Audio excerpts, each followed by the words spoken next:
আসসালামু আলাইকুম ওরহমতুল্লাহ। সাইফুল কবিরাজ চ্যানেলের পক্ষ থেকে স্বাগতম। আশা রাখি সবাই ভালো আছেন। আমিও আপনাদের দোয়াই এবং আল্লাহ তাআলার অশেষ মেহেরবানিতে ভালো আছি।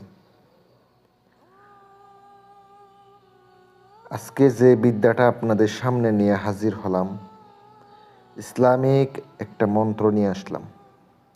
সকল প্রকার বান, জাদু, কুফরি নষ্ট করার সবচেয়ে সহজ, সর্বোচ্চ ইসলামিকভাবে শক্তিশালী একটি মন্ত্র নিয়ে আসলাম। সকল প্রকারের কুফরি নষ্ট করে দিতে পারবেন। ভিডিও সম্পূর্ণ ধৈর্য সহকারে দেখবেন। মন্ত্রটি আমি স্ক্রিনে তুলে ধরেছি, দেখতে পাচ্ছেন। মন্ত্রটি মুখস্থ করে নেবেন, শুধু নিয়মটা বলে দেব। আর অনেকে অনেক সমস্যায় আছেন, জাদুটোনা, কুফরি অথবা কাজের জন্য যোগাযোগ করতে চান, স্ক্রিনে আমার ফোন নাম্বার আছে, যোগাযোগ করবেন। গ্যারান্টি দিয়ে কাজ করে দেব।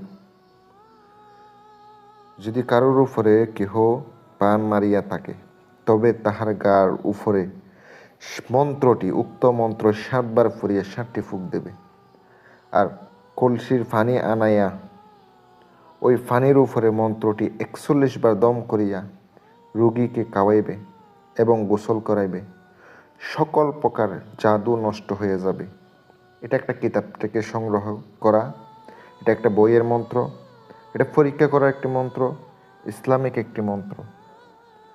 মন্ত্রটি আমি আপনাদেরকে স্ক্রিনে দিয়ে দিছি। আগে মন্ত্রটি মুখস্থ করবেন। শনিবার অথবা মঙ্গলবারে বসে আগরবাতি ধূপ জ্বালিয়ে পবিত্র হয়ে 1008 বার পড়িয়ে নেবেন। তাহলে আপনার মন্ত্রটি স্বয়ং সিদ্ধ হয়ে যাবে। এবার আপনি উক্ত রোগীকে সামনে বসাবেন। আপনি আগে প্রথমত 1 কলসি পানি আনবেন। নদী থেকে 1 কলসি পানি আনতে হবে। নিঃশ্বাস বন্ধ করে তুলে নিয়ে আসবেন। চাইলে আপনি 7 ঘাটের পানি এনে রাখতে পারেন। ওই পানি এনে রেখে দিবেন একটা কলসির মধ্যে, আর রুগীকে সামনে বসাবেন গোসল করাইয়া। 7 বার মন্ত্রটি পরে ফুঁক দেবেন আর জারা দিবেন। আর কলসির পানিগুলা সামনে রেখে 41 বার পরে 41টা দম করবেন। তারপর ওই রুগীকে খাওয়াবেন এবং গোসল করাবেন। আল্লাহর রহমতে সকল প্রকার জাদু, কুফরি নষ্ট হয়ে যাবে। আমি সাইফুল কবিরাজ। আপনারা আমাকে চাইলে কাজ দিতে পারেন, গ্যারান্টি সহকারে কাজ করে থাকি। আসসালামু আলাইকুম ওরহমতুল্লাহ।